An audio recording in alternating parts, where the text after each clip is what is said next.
Florida will be under a safer-at-home order. We will enforce the emergency orders, and non-compliance could result in your arrest. But confusion continues. So the law is very broad right now. What we need is guidance. So what's essential and what's not? CBS 12 News asking the tough questions and getting you answers. We really need our local leaders to step up. And a cruise ship with sick people on board finally docks in South Florida, but not everyone can get off the ship. I mean, why would someone leave them just trying to live in the ocean? When they can walk off their floating infirmary. We want to see birds. We want to have fresh air. We want to see sunshine. Plus, unemployment rates continue to soar. So what is the average American that's unemployed supposed to do? There is next to no help. A new way to file for unemployment that's old school, but may actually work. CBS 12 News at 11 starts right now. Good evening, everyone. Tonight at midnight, the state of Florida is officially under a safer at home order. This as Florida's coronavirus cases jump by more than 1,000 in 6 hours. There are now more than 9,000 cases in Florida and at least 144 deaths.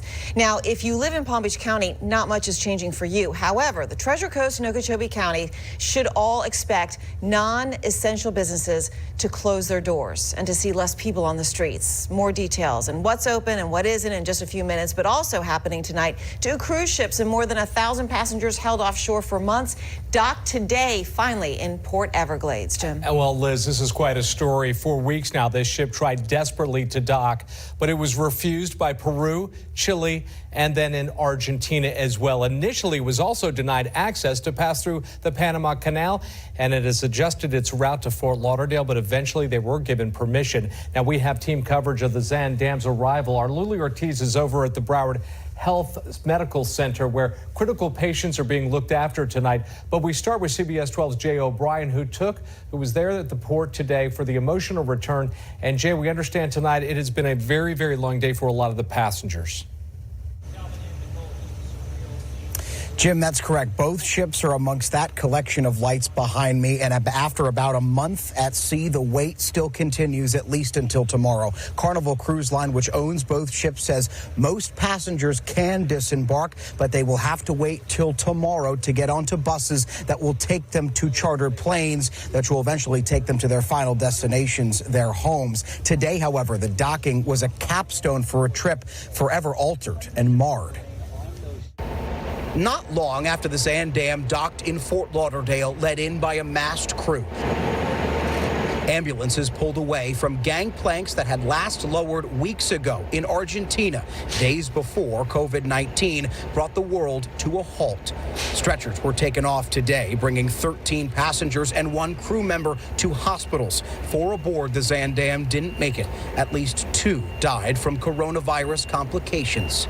We know that bringing in a ship of sick people has its challenges, but I do think that we're up to that challenge. In a daring transfer while still at sea, crew used lifeboats to load those without symptoms onto the Rotterdam, which docked just hours ago, not long after its sister ship. With fewer sick passengers, theirs was a different story.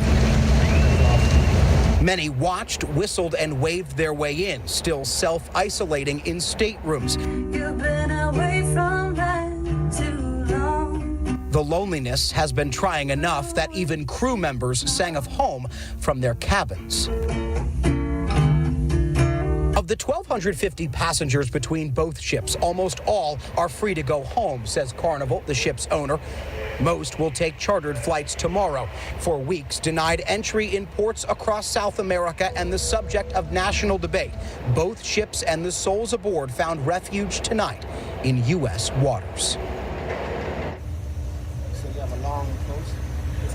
A handful of passengers from South Florida were brought home tonight. About 26 passengers who are still showing flu-like symptoms will remain on board either ship until they are cleared to get off. Every single passenger, when they return home, is to be advised by Carnival Cruise, according to a deal with the cruise line and the port, that they are to quarantine, self-quarantine, for 14 days. I'm Jay O'Brien, CBS 12 News. Thank you, Jay. Now, some of those sick passengers on board are now fighting for their lives at South Florida hospitals. CBS 12's Luli Ortiz continues our team coverage tonight. She's outside Broward Medical Health Center in Fort Lauderdale. Luli? 14 patients are getting the urgent care they desperately need. 4 of them were taken to Larkins Community Hospital. That is in Miami-Dade County, while 10 are here fighting for their lives.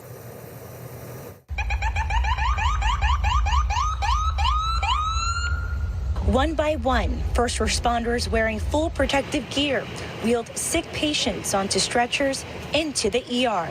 10 passengers have been taken to Broward Health Medical Center for treatment, 4 others to Miami. A total of 14 sick passengers, including a crew member. Well before they arrived, a team of health and medical professionals had laid out the details. During the cruise, 4 people died, 2 of them from COVID-19. Throughout the trip, more than 200 passengers and crew members became ill. While the ship was turned away from other ports, the governor finally agreed this was a humanitarian crisis. Broward County opened its arms. We had to ensure that we're protecting the people of Broward County from the spread of this coronavirus, COVID-19. Broward Health Medical Center releasing this statement that reads in part, "Tonight we coordinated and executed the transfer of critically ill patients from partnering cruise ships. Our #1 priority now is caring for these patients."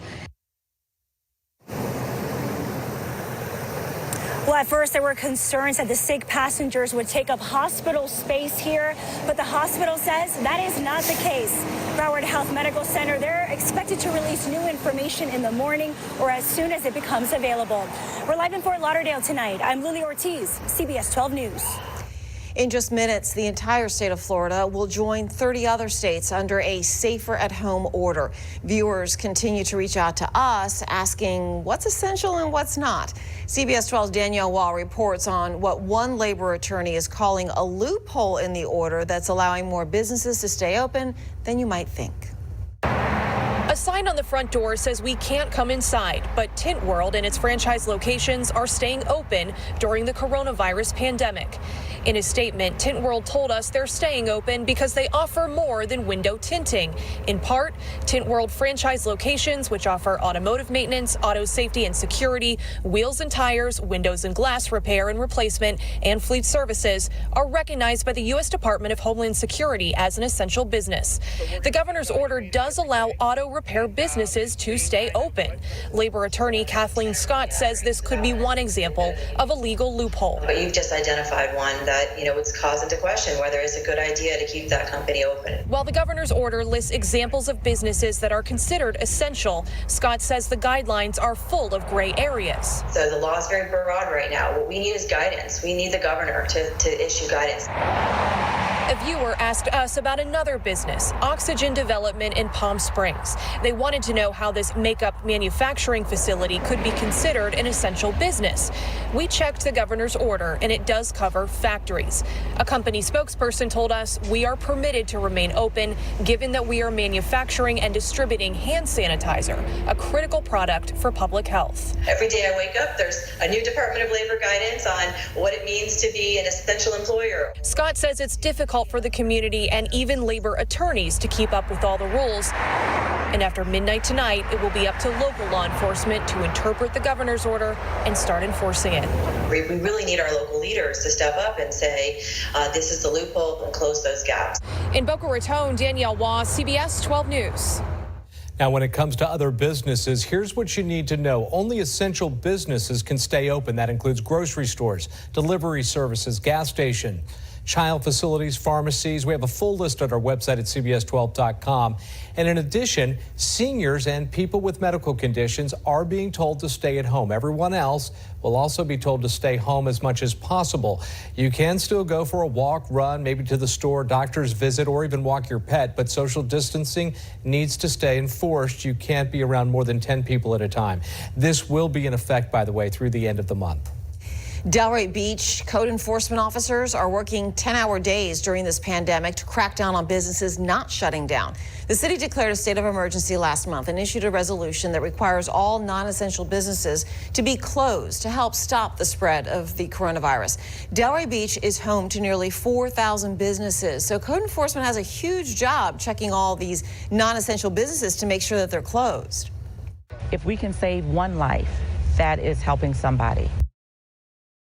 Interim Assistant Director Cluckley says in the past 2.5 weeks since the city issued a state of emergency, they found 10 businesses in violation of that order. Well, a brand new CBS News poll shows the majority of Americans, well, they think the worst is yet to come. Take a look. Better than it is now, 28%. Continue about the same as it is now, 21%. But look at this number. 51% believe that it will be worse than it is right now, this by the end of April. A week of Florida also joining now a majority of the states across the United States with those stay-at-home orders that are in place. As part of that, businesses also will have to remain closed, and that means more unemployed workers. The Federal Reserve believes as many as 47 million workers could lose their jobs over this. And the unemployment claims, they are historic. In New York State right now, they are seeing a 358% spike in unemployment claims. That translates to about 366 million workers. New Jersey, Ohio, Michigan, Pennsylvania, and now Florida each have six-figure job losses. The governor addressed another issue today, people unable to file for those unemployment benefits because the system has just been overwhelmed. This system is not handling the needs of the people of Florida in an adequate way, and so we need to do more to be able to get relief. State of Florida says because its website to qualify for unemployment benefits has been so slow, it's also giving people now an option to mail in their applications or even drop them off at an office location. Governor also has suspended all evictions and foreclosures for people who are worried they just can't make their payments. A new coronavirus testing site coming to Palm Beach County should be available and able to alleviate the overflow at Fit Team Ballpark of the Palm Beaches. This new site could be at the South County Civic Center in Delray Beach, but exact details are still being worked out. It will open Tuesday. The Healthcare District of Palm Beach County received more than 76,000 calls for appointments in the first hour this morning. The site is already booked through at least Saturday. The hotline reopens at 8 a.m. Your money is coming. The stimulus bill passed, and we're telling you tonight when you can expect to see that money in your bank account. And empty terminals, the new norm at local airports, just how many flights are being canceled. And later, since the beginning of the coronavirus pandemic, a main concern has been, is ibuprofen safe or not? We're going to answer that question for you. And the outlook is in for our 2020 hurricane season in the Atlantic. What it holds for Florida coming up. Then CBS 12 News continues. The one to turn to.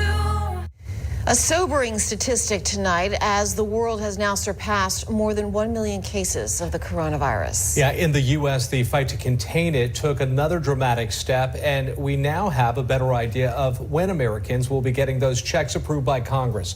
Sinclair's chief political correspondent Scott Thuman explains.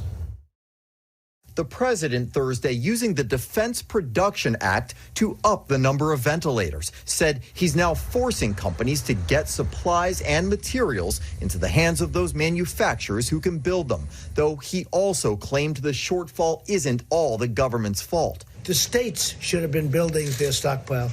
We have almost 10,000 in our stockpile. We're a backup. We're not an ordering clerk. We're a backup. More proof of how scarce supplies are. The Department of Health invoked emergency rules Thursday to instantly take close to 1 million masks, gowns, and other protective items seized from a Brooklyn man accused of hoarding and selling them, and instantly distribute them to those fearful on the front lines. Every day when I go to work, I feel like a sheep going to slaughter.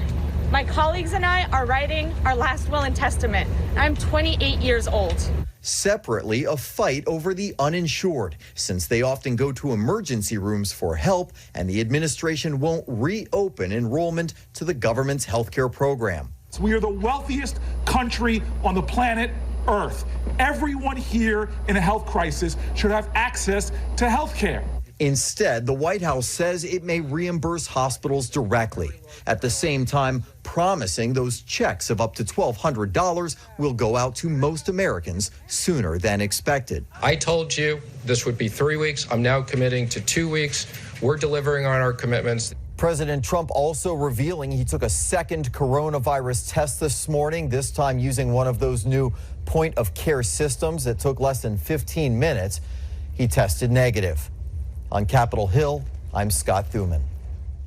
Well, many airlines taking it on the chin. Empty terminals, canceled flights. That's the scene playing out at many local airports. At PBIA, flights have been shaved in half. And over at Fort Lauderdale International, they had more than 100 flights canceled. Miami International, they saw 500 cancellations. Those flights, many of them coming from major hubs like Chicago, Boston, Dallas, and Philly. Passengers say most airlines are returning their money or asking them to rebook at a later date. It's really a very serious situation that people have to respond to appropriately, and I think they are. I think everybody is being very responsible, and for that, I'm very grateful. Yeah, passengers and some airport staff we talked to say those canceled flights have become the new norm. All right, turning to weather with all that's going on in the world, Aaron, we really don't want to think about hurricane season in 2 months.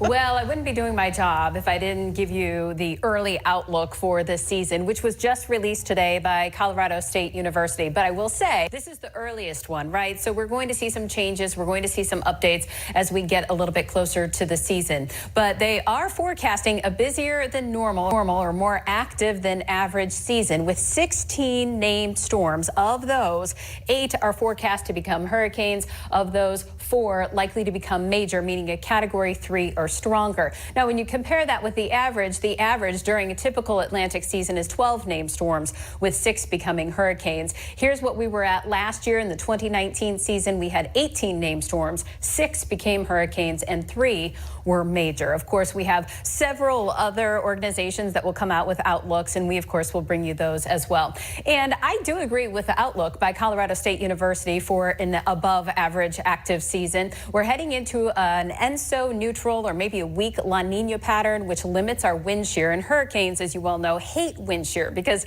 it basically shreds them apart, just like a cheese grater. So with your limited wind shear, that means hurricanes will be given kind of carte blanche to just strengthen and live a little bit longer. Sea surface temperatures right now also above average, and that is going to be the forecast as we head all the way through the peak of hurricane season. And of course, hurricanes, like warm sea surface temperatures, they use that as fuel, kind of stoking the fire. With this, Colorado State University is also predicting a 45% chance of a major hurricane making a U.S. landfall or southeast U.S. landfall. That is slightly above the average chance of about 30%. Here's what we're watching in the short term tonight. We've got some storms setting up shop here across eastern Texas, moving into Louisiana. Now, this system is going to bring on the chance of some severe weather tomorrow. In fact, this area in yellow from Laredo all the way through Austin, that has about 6 million Americans covered under a slight risk that these storms are going to turn severe. But we're watching this very carefully because this could be our next weather maker. It's going to draw on a whole lot of moisture from the Gulf over the next couple of days. And we do see some models trying to keep it intact as it makes its way across the Gulf. We're not going to see widespread showers, but a little bit of rain is certainly possible by Sunday as a result of this disturbance. We also have our winds starting to strengthen Sunday and shifting because of 2 pressure points, an area of high pressure dropping down from the Great Lakes area, a low that's just going to ride down the East Coast here. And in between those 2 features, we're going to notice the wind picking up by Sunday with the gusts anywhere from about 15 to 25 miles per hour from the Treasure Coast all the way down through the coast of Palm Beach County. So in case you needed another reason not to go to the beach this weekend or to stay off the boat and congregate in big groups, how about those waves anywhere from about 8 to 9 feet on occasion and those really strong winds as well. Here's a look at our 7-day forecast, how it all shakes out. Temperatures staying right around that 80-degree mark all the way through early next week. Next chance for rain Sunday at 20%. You're watching CBS 12 News at 11. We'll be right back. Now, the South Florida Honda Sports Report. As we all find ways to cope during the coronavirus crisis, one PGA professional from Stewart is trading in his golf clubs for a bicycle, and he's hitting the open road for the challenge of a lifetime, helping charities affected by this global pandemic. Where it's supposed to. This is going to be a long time without golf. I mean, but, you know, it is what it is.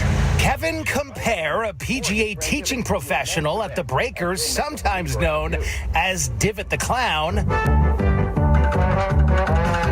has traveled the world showcasing his golf trick shots. God, I could go all day like this.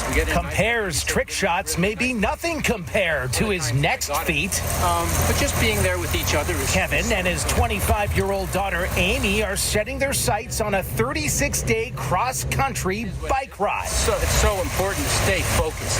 3,100 miles across 8 states. Kevin's wife will follow them along the way.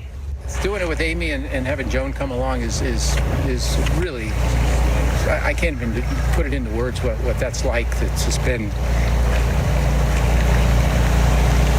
time with them and we were like looking for a picture of the 4 of us together, and it was really hard because we haven't all been together for a really long time. I guess this is the ultimate social distancing, isn't it? Well, we might as well like go big or go home. I mean, I know she's up for the challenge. Kind of flat around here, so I think the hills are going to get us. An uphill battle similar to some of the financial problems their favorite charities will have to endure, like Special Olympics during the coronavirus crisis. We're hoping to give these charities the money so they can continue to run their programs, and they don't have to start to shut down different things. Hoping to make a huge difference with this trek named Divots Drive for Charity. It's all said and done. Finish high. yeah. Kevin and Amy plan on dipping their back tires in the Pacific Ocean on the shores of San Diego June 15th, then their front tires in the Atlantic in St. Augustine around July 20th. For more information on his charities or to donate, just head to the link section of CBS12.com. Be sure to stay tuned to The Late Show with Stephen Colbert right after CBS 12 News at 11. Tonight's guest is Alicia Keys. We'll be right back with your wake-up weather. And your wake-up weather starting the day anywhere from 60 to 65 degrees with mostly sunny skies and wind up to 15 miles per hour. Thanks, Erin. Since the coronavirus crisis, we've been getting a ton of questions on whether or not ibuprofen is safe. Sinclair's investigative reporter Dwayne Pullman has the answer. We've been bombarded for weeks with posts on social media delivering dire warnings that taking ibuprofen will exacerbate the symptoms of coronavirus, that it makes COVID-19 10 times worse, and that coronavirus patients died because they took ibuprofen. Like many myths, this fear about ibuprofen is rooted loosely in science. The scare started on March 11th. That's when researchers in Switzerland and Greece published this letter after they reviewed 1,300 gravely ill COVID-19 patients in China and noted a possible connection between anti-inflammatory drugs, including ibuprofen, and the levels of an enzyme that could make coronavirus worse. Within days, the French Ministry of Health circulated this warning against using ibuprofen to treat COVID-19 fevers. The French Minister of Health tweeting to avoid ibuprofen and other anti-inflammatory medicines. And with that, the ibuprofen scare took off. But that letter from the researchers wasn't a scientific study. It was, as the publication later stated, commentary, the scientific version of speculation. The World Health Organization does not recommend against the use of ibuprofen. That's going to do it for us. Thanks for watching, everybody. Don't forget to join Matt Lincoln, Ashley Glass for CBS 12 News this morning, starting at 4:30 a.m. Remember, the news is always on CBS12.com. Have a great night, everyone. We'll see you tomorrow.